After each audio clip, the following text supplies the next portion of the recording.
Hola a todos, mi nombre es Facundo, esto es Sal y Luz Argentina. Hoy estaremos viendo ¿un Dios loco y endemoniado? Pero antes de comenzar, síganos por medios de todas las plataformas, Facebook, Instagram, TikTok y YouTube. Ahora sí, vamos a la enseñanza de la palabra de Dios. Les invito en Marcos capítulo 3, versículo 20 al 30. Esto nos deja ver cómo las multitudes, aún su familia, los religiosos, pensaban de Jesús que él estaba loco y endemoniado. Ahora la pregunta es, ¿qué crees tú respecto de la persona de Jesucristo? ¿Como un loco y un endemoniado? Es como pensaron y apodaron al Creador y Salvador de todas las almas. Loco y endemoniado llamaron a aquel que hacía visible a los hombres su poder y autoridad, perdonando pecados, sanando enfermos, leprosos, cojos, ciegos, alimentando a multitudes, levantando a los muertos. Loco y endemoniado, así apodaron al que puso su vida como secundaria por amor a nosotros. Loco y endemoniado, llamaron a aquel que tenía total autoridad y se maravillaban de su sabiduría y de sus palabras. Loco y endemoniado, llamaron a aquel que los amó de tal manera que dio su vida por gracia para salvación a una humanidad mala y condenada. Ahora, ¿cómo le llamas tú a él? ¿Cómo lo consideras tú a él? ¿Qué crees respecto de la persona de Jesucristo? ¿Le consideras un buen hombre que habló cosas moralmente buenas? ¿Le consideras un profeta? ¿Le consideras un maestro más de mucho? ¿Le consideras uno que se apropió de ciertos títulos que no le correspondían? ¿Piensas que él fue una herramienta del demonio para hacer cosas sorprendentes y engañar a la gente? ¿O le consideras el santo de Dios? ¿Le consideras el Dios encarnado, el Mesías, el Redentor, el Alfa y la Omega, el principio y el último? ¿Le consideras el gran yo soy, el que había de venir para salvar de la potestad del diablo y de la muerte al hombre que fue vendido al pecado? ¿Cómo le llamas tú al Señor?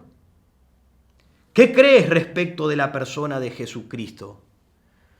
En el versículo 20, antes del versículo 20, en los pasajes anteriores, nos muestra que el Señor pasó toda la noche orando y luego subió al monte y llamó a los 12 discípulos. Y luego de ese evento, rápidamente vuelve a agolparse nuevamente todas las multitudes para recibir de Jesús lo que ellos estaban necesitando en ese momento: sanación física, palabras de ánimo, alimento, etc. Entonces se agolpaban y se apiñaban para buscar de él. Tantas eran las personas, tal era el ministerio de nuestro Señor Jesucristo, que Él pasó tiempo y su atención estaba enfocada en las necesidades de las personas, porque Él tenía compasión de esas almas. Los veía desamparados como ovejas sin pastor. Entonces se acercaba y pasaba tiempo con ellos, ayudándoles y dándoles lo que necesitaban. Y entre medio de todo eso, él se había olvidado también de comer juntamente con sus discípulos. Y en el versículo 21 nos dice: cuando lo oyeron los suyos, vinieron para prenderle, porque decían, está fuera de sí. Ahora, ¿quiénes eran los suyos? No está haciendo referencia a sus discípulos, sino que está haciendo referencia a su familia, a sus familiares. Cuando los suyos vieron lo que Jesús estaba haciendo, me imagino que habrá estado sanando y haciendo cosas impresionantes de una manera que no podemos imaginarnos. Sanaba uno por aquí, sanaba otro por allá y hacía cosas sorprendentes una tras otras. Y cuando lo vio la familia, al ver lo que estaba haciendo, ellos pensaron, este tiene un trastorno mental. Observen que el pasaje dice que ni siquiera se detenía para comer. en el ajetreo de ayudar a la gente. Esto para ellos era una señal de sobreexcitación. Se había lanzado temerariamente al peligro entre toda la multitud, sanando, sacando demonios y haciendo obras de misericordia. Lo que ellos no podían ver es que la gente estaba realmente hambrienta y sedienta espiritualmente. Y él sabía que él era el alimento espiritual para estas personas, porque Jesús dijo: yo soy el pan de vida, yo soy el agua de vida. El que come y bebe de mí no tendrá hambre ni sed jamás. ¿Tú ya has gustado espiritualmente de Jesucristo? Todo depende de qué piensas tú respecto de él. Lo que tú pienses respecto de Jesús determinará por qué causa te acercarás a él o si no te acercarás a él.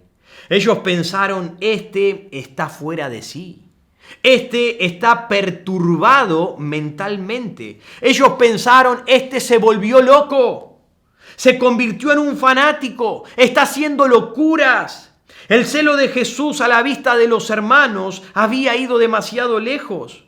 Pero no solamente la familia estaba pensando que él estaba fuera de sí, se había vuelto loco. En el versículo 22 al 23 vemos que también los fariseos, los que estaban allí, los religiosos, estaban pensando que Jesús no solamente estaba loco, sino que él estaba endemoniado. Miren el versículo 22, dice: pero los escribas que habían venido de Jerusalén decían que tenía Belcebú y que por el príncipe de los demonios echaba fuera a los demonios. ¡Qué tremendo! ¡Qué tremendo! El mundo religioso de la época miró a Jesús y lo calificó como malo. Echaba fuera a los demonios y decían que lo hacía por Belcebú. Decían que lo hacía por el demonio. Hacía cosas de misericordia, hacía obras espectaculares que sobrepasan el entendimiento humano y decían que lo hacía por el demonio, el príncipe de los demonios. Pablo predicaba una esperanza para el mundo perdido y lo llamaron loco. Y esto no ha de sorprendernos, porque dijo: si al padre de familia lo llamaron Belcebú, ¿cuánto más a los de su casa? ¿Cuánto más nos tendrán por locos al predicar y hablar el mensaje de Jesús? Estos dijeron de Jesús que tenía Belcebú. Y esta palabra, Belcebú, tiene el significado del dios del estiércol, el señor de las moscas, o amo de la casa de los demonios. En otras palabras, en el contexto estaban diciendo que Jesús lo hacía por el poder del diablo mismo. Eso es lo que estaban diciendo. Esta acusación de los escribas era, por lo tanto, que Cristo realizaba esto porque estaba endemoniado. ¡Eso es tremendo! La familia pensaba que estaba loco. Los fariseos que estaba endemoniado. Esto apuntaba que las obras todas sobrenaturales que Jesús hacía eran porque era del diablo. Pero aún Jesús en su misericordia, cuánto amor el del Señor, cuánto amor. Aún en sus misericordias intenta hacerles volver del gran error en el que se encontraban.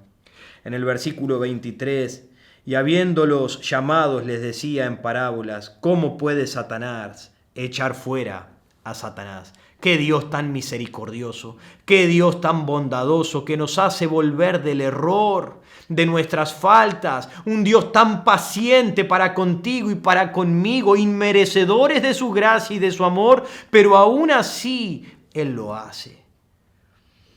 Jesús quería decirles: si yo soy Belcebú, o lo tengo en mí, y estoy de acuerdo con Él, si este fuera el caso, ¿pueden pensar que yo lo echaría fuera de los demás como lo estoy haciendo? Piensen que no había sacado a 1 o 2 espíritus inmundos. Jesús había sacado a montones, cientos de espíritus inmundos, de montones de personas. Estaba sacando montones. ¿Cómo podían decir que él lo hacía por Belcebú cuando él estaba liberando a la gente de la opresión del demonio en la que vivían? Juan dijo, el diablo peca desde el principio. Para esto apareció el Hijo de Dios, para deshacer las obras del diablo. El diablo vino a robar y a matar, pero el Hijo de Dios vino a dar vida y vida en abundancia. Jesús, por medio de sus obras, estaba derribando el reino del diablo. ¿Cómo podían estos estar acusando a Jesús de estar haciéndolo con el poder de Belcebú? Ahora, mientras algunos pensaban que él estaba loco, otros pensaban que él lo hacía por el poder de Belcebú. Mientras algunos decían todas estas cosas, él dice de sí mismo, en la historia paralela que la encontramos en Lucas, él dice, mas si por el dedo de Dios, echo yo fuera a los demonios, ciertamente el reino de Dios ha llegado a vosotros. Ustedes dicen que estoy loco, ustedes dicen que yo lo hago por Belcebú, pero si es por el dedo de Dios que yo estoy haciendo estas cosas, entonces deben saber que el reino de Dios se acercó, que el poder de Dios se acercó a ustedes. Sin más claridad que estas palabras, Jesús volvió a nombrarse una vez más como Dios. Sin más palabras, Jesús una vez más volvió a decir, yo soy Dios y tengo el poder. Es el Espíritu Santo en mí el que está obrando en maravillas y el que tiene el poder para perdonar los pecados. En Marcos 1, 14 y 15, Jesús dice que vino de Galilea predicando el Evangelio y diciendo, el tiempo se ha cumplido y el reino de Dios se ha acercado. Arrepentíos y creed en el Evangelio. Amigo, para que alguien pueda recibir el perdón de los pecados, tiene que arrepentirse. Debes doblegarte ante la autoridad y el poder de Jesús. Es decir, tú debes volverte del pecado a Dios y confiar en la gracia de Dios, en su amor, en su misericordia, en su compasión, para perdonarte de tus pecados y que puedas seguirlo. Así que cuando Jesús dice en Marcos 3:28, todos los pecados serán perdonados a los hijos de los hombres y todas las blasfemias, cualesquiera que sean, quiere decir que todos los pecados, sin excepciones, todos los pecados le serán perdonados. Todas aquellas blasfemias, todas aquellas injurias, todas aquellas maldades, todos aquellos insultos y ofensas a Jesucristo no se tendrán en cuenta si tú vienes a Él en arrepentimiento y fe. No hay pecado tan grande que Jesús no pueda perdonar, que la gracia de Cristo en la cruz no pueda redimir por ti.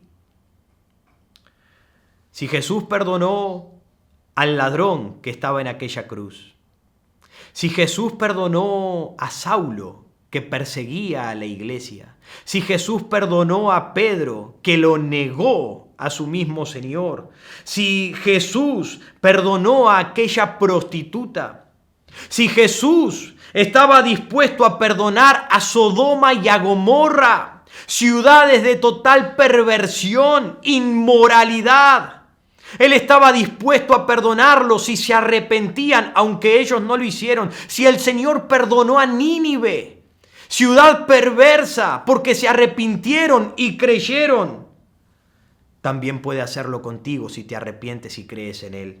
¿Sabes cuál es la noticia más dulce para un pecador? Saber que Dios quiere perdonarte.